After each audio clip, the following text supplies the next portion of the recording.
As- Assalamualaikum warahmatullahi wabarakatuh. Berjumpa lagi kita dalam channel saya. Hari ini 6 hari bulan Januari 2025 Masehi bersama dengan 6 Rejab 1446 Hijriah. Sekarang ni pukul 6.42 petang. Seperti biasa, video dari report kita untuk hari ini. Malam tadi saya ada keluar sekejap Kedai Fikri. Biasalah minum-minum pagi, minum malam. Lepas tu balik pada pukul berapa malam? Pukul 11.40 malam. Lepas tu tidur dari pukul 12.40 juga lah. Dari 12.40 malam pagi. Lepas tu bangun pada pukul 6.44 minit pagi. Bangun mandi-mandi semai subuh. Lepas tu 7.30 saya pergi ke Kedai Fikri. Biasalah minum-minum pagi ke apa semua. Makan sampai pesan lalu. Lepas tu dari pukul 8.10 tu saya pergi ke tempat kerja. Sambung balik lah kerja rumah tu. Sambung bahagian tu mengikat gau-gau seminggu apa semua. Mengikat apa semua. Lepas tu dari pukul 2.40 balik. Dia balik rumah dia lah. Dia balik rumah dia, saya singgah kedai bakso tu dulu, makan nasi dulu. Pukul 3 baru saya balik lah. 3 petang.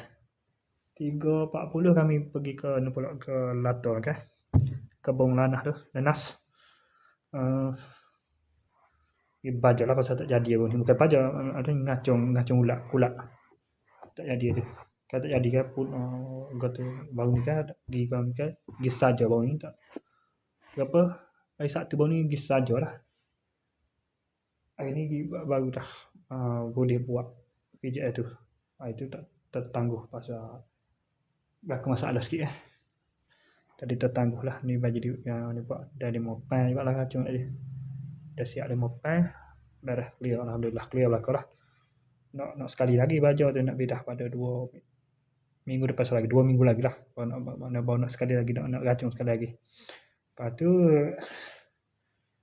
balik tadi tepat sedang balik pukul 6 petang, balik lah, toilet balik sampai rumah tu.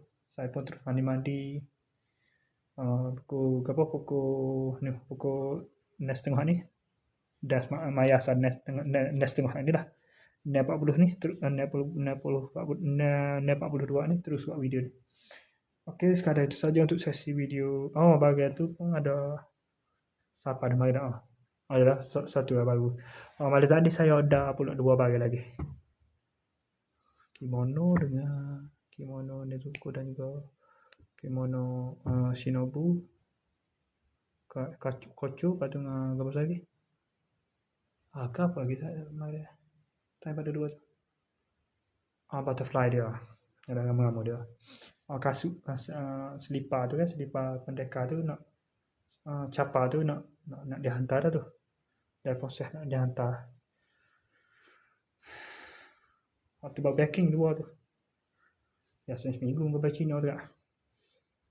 Butterfly Shinobu dengan Gotu. Dengan kimono. Demon Slayer, anime Demon Slayer kan. Okey.